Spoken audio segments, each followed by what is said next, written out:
Merci, Monsieur le Président, pour le droit de la parole que vous nous accordez. Nous tenons aussi à dire merci à notre invité, M. Aubin, pour la parole et le courage qu'il a pris pour essayer d'affronter toutes les questions. Mais de prime abord, j'ai compris une chose. Être silencieux face aux difficultés scientifiques, c'est être aussi complice scientifique. D'où j'ai pu entendre ici, on a soulevé la question de l'interprétation de l'article 70, de l'interprétation de l'article 217, de l'interprétation de l'article 214. J'ai trouvé qu'il y a vraiment des ambiguïtés scientifiques et doctrinales. D'où j'étais en train de penser, de proposer une idée pour ne pas perdre le temps. Si aujourd'hui, les présidents de la République veulent qu'on puisse changer ou réviser la Constitution, bel et bien que lui-même, il est le garant de la nation, il a encore des difficultés de l'interprétation constitutionnelle, c'est déjà un grand sérieux problème dans la société. Pourquoi? Parce que lui-même ne comprend pas exactement de ce qu'il veut. Mais que dire les jeunes qui se retrouvent de temps en temps avec le bal à l'est de la République, est-ce qu'ils comprendront sincèrement de ce qui concerne l'article 214, 217 et 270? Nous devons réfléchir sur ce point-là. D'où, au lieu aujourd'hui que nous perdons notre temps, j'arrive sur la question des révisions, changements, il serait mieux que nous puissions évoquer tous, c'est de l'opposition, c'est de la majorité, c'est des partis civils, que nous puissions tous se baser sur ce qui concerne l'interprétation constitutionnelle. Perdre le temps aujourd'hui sur la révision, c'est manque à faire. Vous êtes vous-même témoin tout à l'heure, vous avez suivi ce qui s'est passé ici. Il y a ceux qui disent, non, la souveraineté c'est ça, l'intégrité c'est ça, l'injonction c'est ça. Ça prouve déjà que non, il n'y a pas la clarification et une bonne interprétation systématique basée sur les dispositions constitutionnelles. Et c'est ce point que moi j'aimerais poser la question.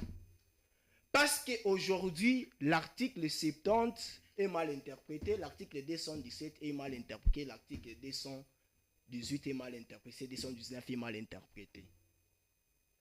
Qu'est-ce qu'on peut faire pour que même le président de la République, toutes les parties censées prendre part aujourd'hui à ce qui concerne le changement pour que toutes les choses soient bonnes?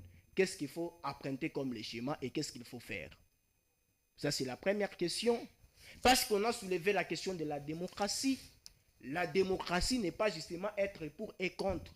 La démocratie aussi, c'est aider aussi ceux qui prétendent connaître, de faire un pas derrière pour voir est-ce que nous sommes dans la phase de la révision, nous sommes dans la phase des changements, ou faut-il emprunter une bonne chemin qui fera en sorte que nous puissions tous se mettre autour d'une table et parler un même langage? Au-delà de toute évidence, Monsieur le Président, ici, on nous a fait aujourd'hui Boris Angi Kombo, si je peux parler de cette façon qu'on appelle oui, j'ai levé. Moi, je parle ça Boris Angi Kombo.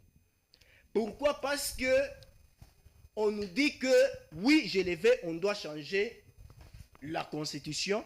Oui, j'ai levé, on doit réviser la Constitution. Mais c'est choquant quand on voit un ministre de la jeunesse prendre le luxe de dire oui, changeons la Constitution.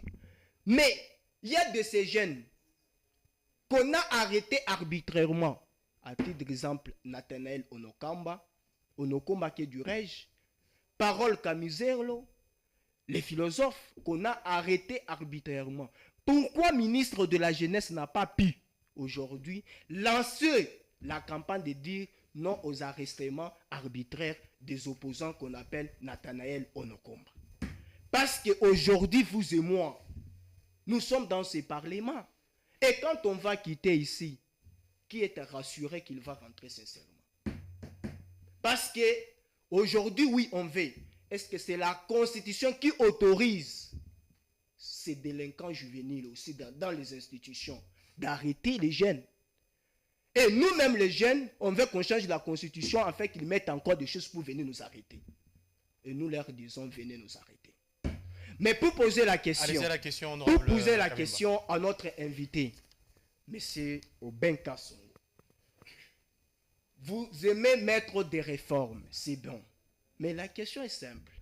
Pourquoi pas aussi ne pas aussi dire aux jeunes, non, lançons-nous dans la rue, ne perdons pas le temps, à ce qui concerne le non, je refuse, perdons le temps aujourd'hui d'imposer des routes par force au lieu d'attendre que les autorités les font, bel et bien qu'ils ne les font pas. Parce qu'à un moment, être silencieux, c'est être aussi complice, je l'ai dit. Merci, honorable Kabemba.